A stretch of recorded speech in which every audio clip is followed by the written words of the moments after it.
na-find out ko na may other woman yung husband ko. Pero that time na yun, kasi yung kaba ng dibdib mo iba eh. Diba? Yung imposibleng hindi natulog doon yung girl. Kasi makita mo yung Andes, ano eh, basa pa, nakasapit sa sampa. Umuwi na ako sa bahay. Inaway na ako. Sabi kong gano'n, ano bang nangyayari sa'yo? Bakit di mo ba alam yung ginawa mo sa akin? Sabi niya gano'n sa akin, bakit ano bang ginawa ko sa'yo? Sabi ko, bakit niya siya inaaway? Tama naman siya, sabi niya. Katwiran nila na ipaglaban kung ano yung karapatan nila. Hindi porke dayo sila gaganyanin mo. Porke ikaw taga rito ka, nakapwesto ka na, gaganyan. Kaya nga pinapaupa ng SM dahil para maglingkod sa tao. Nagdala-dala mo yung pangalan namin, sisirain mo. So,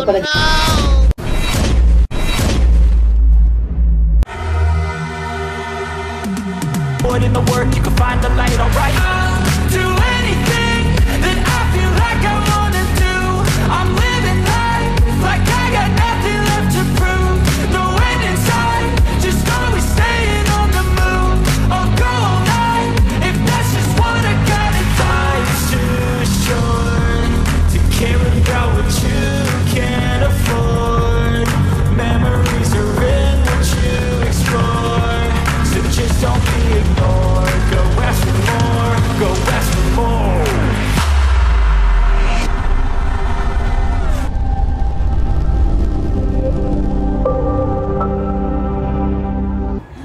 Hello mga Jomans! Nandito na naman kami. Naka-hot seat na naman kami kay Armel.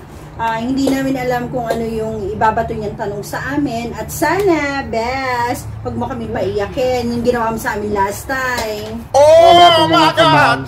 Actually po, nakakabitin po yung mga tanong namin nung huling nung nakaraan. Wala po silang ka-idea, wala silang kaalam-alam. Ngayon po, ito po yung mga tanong na nabitin ako itanong sa kanila. Ngayon, isisiwalad ko na po sa kanila. Pero hindi naman po masyadong mabigat yung mga tanong.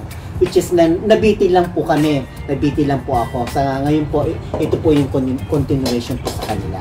O, kumusta po kayo? Kumusta kayo mga moms, momshi, mga ka-vlog, momshi vlog? Kumusta kayo ngayon? Jomans vlog. Kumusta na kayo mga Jomans? Kumusta naman yung mga nakaraang interview natin sa inyo nung nakaraan? Ano okay ba? lang naman. I-recap natin ng konti. Okay lang naman. Ano ba yun? Yung parang kang bumabalik sa nakaraan. Diba? Bumabata. Oo. Not actually bumabata. Yung bumabalik yung mga alaala mo sa nakaraan na which is nakakalimutan ko na pero dahil may mga questions. Pwede ba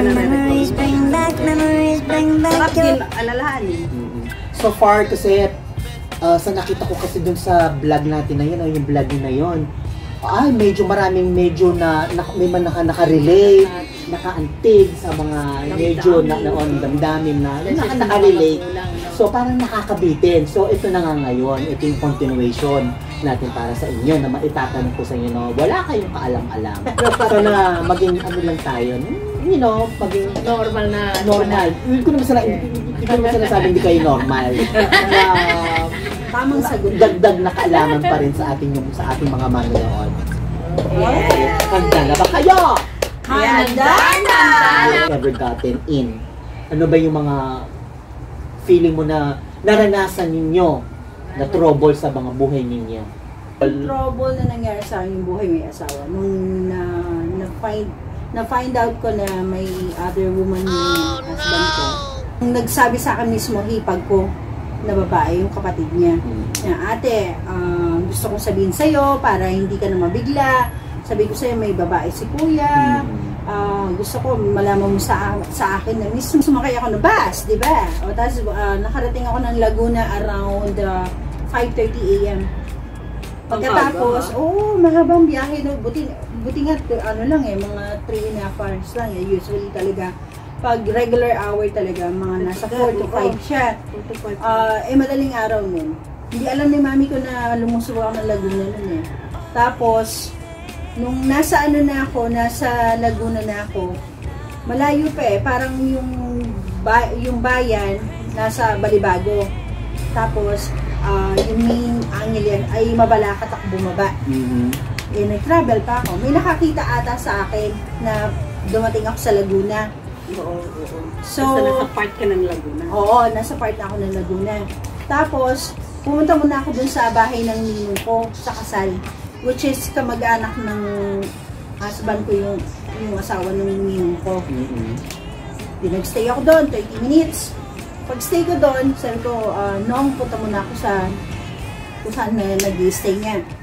Pagpunta ko dun sa lugar na yon, yung street na yon, diretso ako. Tumatok ako. Ayaw nila buksan yung pinto. So, meaning to say, did you ever confronted with the girl? Actually, Face to face? Hindi ko naabutan yung girl. Pero yung andis niya, nakita ko mismo sa CR. Andis niya, nakita ko mismo sa CR. Oh my God! Where do broken hearts go? Can they find their way home? Yung mga kamag-anak ng husband ko nga, sumunod agad sa akin kasi akala nila talaga naabutan ko yung girl. Kasi talaga magkakagulo kami.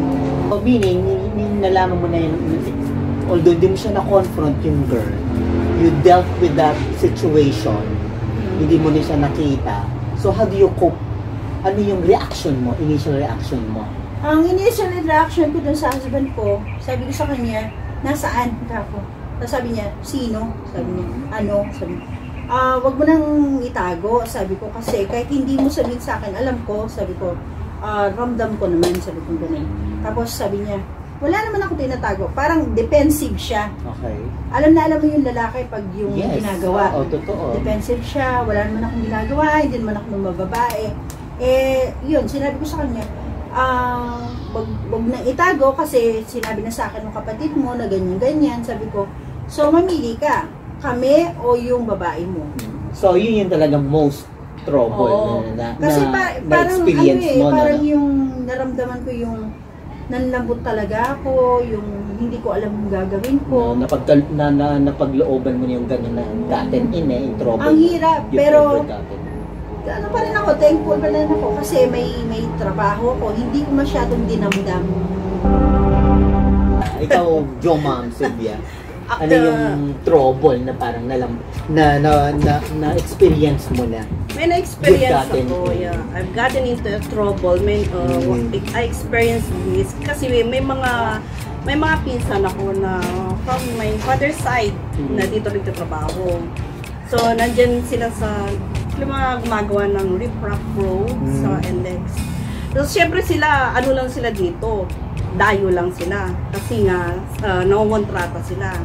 So, dayo lang sila. So, nandito ako. So, sa akin sila, nag-i-stay. Kasi, matanda ko sa kanila. So, naka-ate yan. So, one day, sabi niya sa akin, ate, yung cellphone ko nasira. Sabi niya. Tapos, nasaan? Pinagawa ko. Sabi niya, saan mo pinagawa? Sa SM. Eh, kasi sila, syempre, ang alam nila, ganun, hindi naman kagaya natin na papagawa natin sa Angeles, sa Lienzo, ganyan. Eh, ang alam lang nila, doon. SM. Sa SM. Oo, ate, kaso may problema. Anong problema mo? Hindi ko makuha. Binalik-balikan ko lang. Beses ko lang binalikan. Sige, samahan kita, sabi ko. Isang, sinamahan ko siya, punta kami SM. SM Clark. Okay, excuse me. Sorry to interrupt. Wait, literally trouble. Pagka sinabing trouble, did you fight? Verbal. Verbal. Only verbal. So, sinamahan ko siya. Hindi pumunta kami dun sa dun sa nagre-repair.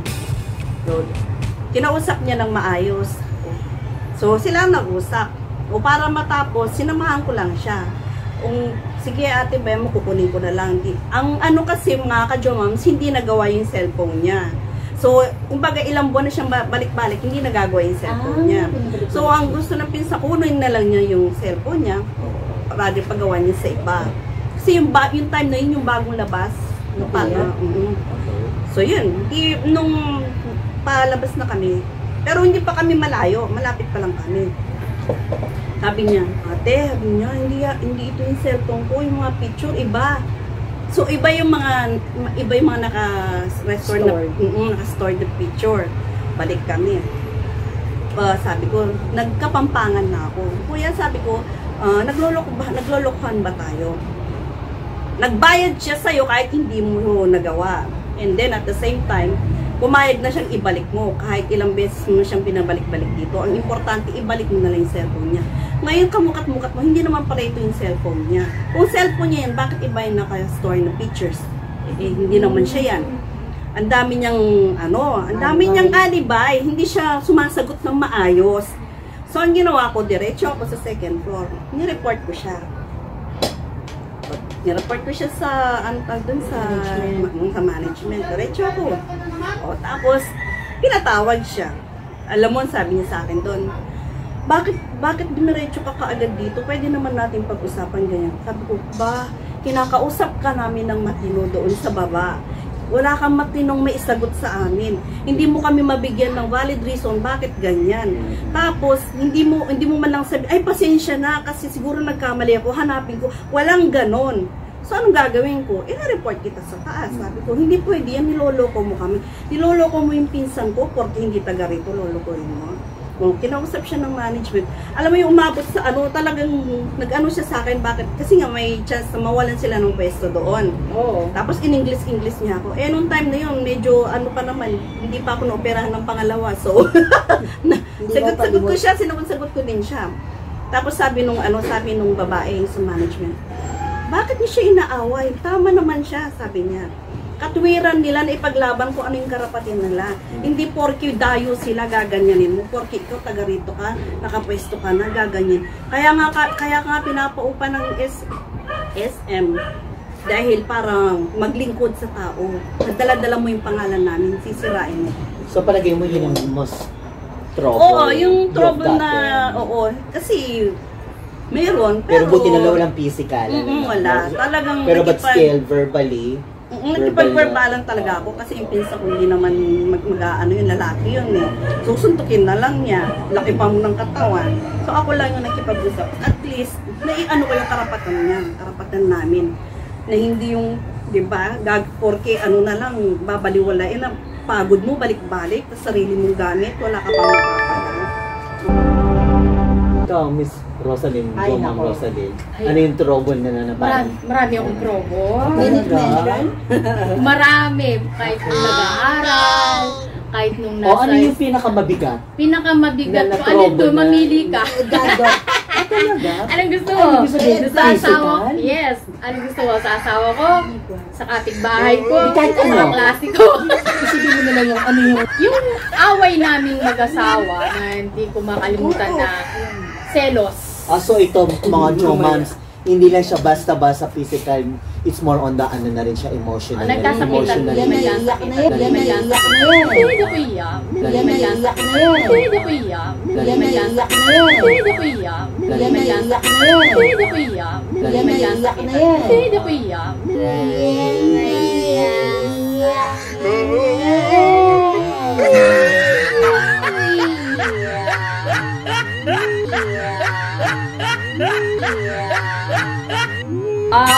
That time kasi siloso kasi yung mister ko. Pinagsilosan niya yung yung bayaw ko. Yung bayaw ko. Yung bayaw ko. Oh my God! Tapos nung nasa na ako, titinda na ako sa palengke, Talipapa nun. Nag-aaral na ng kinder yung bunso ko nun. Yung nangyari doon, yung bayaw ko na asawa ng bunso namin, na kasi alos kasi parehas kasi ng edad nung 1 year lang naman ang agwat nila, pero kinder silang parehas. Una lang dumating yung asawa ko, mga ilang seconds lang siguro. Tapos sabi kong gano'n, Jay, sabi ko, nag-almusal ka na ba? Sabi ko. Sabi niya, hindi pati. Sabi niya, sige, sabi ko, sandok ka. Sabi ko, gano'n. Sabayan mo na si kuya mo, kuha mo na rin ng pagkain. Sabi ko, gano'n. Ginawa ng ng asawa ko, inila niya yung bata. Sinakay niya sa bike, umuwi. Tapos nung na umuwi na ako sa bahay, inaway na ako. Sabi ko gano'n, ano bang nangyayari sa'yo? Bakit di mo ba alam yung ginawa mo sa akin? Sabi niya gano'n sa akin, bakit ano bang ginawa ko sa'yo? Sabi ko, niya, buti pa yung bayaw mo, kararating lang, tinanong mo kung nag-almusal na. Samantalang akong asawa mo, hindi mo tinanong. Sabi niya. Tapos sabi ko gano'n sa kanya, kahit na tinanong ko, sabi ko, alos magkasabay lang naman kayo. Sabi ko, tapos bakit pinagsandok ko ba? Di ba sinabi ko, sumandok ka, pagsandok mo rin yung kuya mo. Ano? Sinampal niya, sabi niya, sabi ko, lahat ng mura, inano ko, sinampal niya ako. Hanggang mapunta ako dun sa... trouble nga. Yeah, napunta ako sa trouble na talaga. napunta ako sa... Yung rep namin, talagang nabulang ka talaga ang ganun. Nanggigil ako. Talagang nabulang ka talaga ang ganun. Nanggigil ako. Talagang nabulang ka talaga ang ganun. Nanggigil ako. Talagang nabulang ka talaga ang ganun. Nanggigil ako. Ayoko, pinagsasakal ko din siya ng ganyan. Tangkad nun, talagang tumatalan ako na pinagsasakal ko siya ng ganyan. Sumiyak yung bata. Tapos yung kapitbahay namin, hinihila niya ako, inaawad niya ako kasi talagang ano na ako nanggigil na ako. So, kaya mga ka-Jomams, ito yung hindi talaga na trouble no? Ito yung trouble na talaga pasukan niya. Pero at least, you cope with that na ganun pala. Oo, tapos yung itinapon sa akin yung kutsilyo, sabi niya gano'n sa akin na, sabi niya, ayan, sabi niya gano'n, patayin mo ako, saksakin mo ako, sabi niya gano'n sa akin. Minura ko, sabi ko, taranta ng papel, sabi ko, pirmahin mo yan, sabi ko gano'n sa kanya, na nagpapatay ka sa akin, sabi ko, kawawa naman yung mga anak ko, sabi ko gano'n sa kanya, kung papatayin kita, makukulong ako, sabi ko gano'n sa kanya, pirmahin mo na nagpapatay ka sa akin, sabi ko gano'n sa kanya.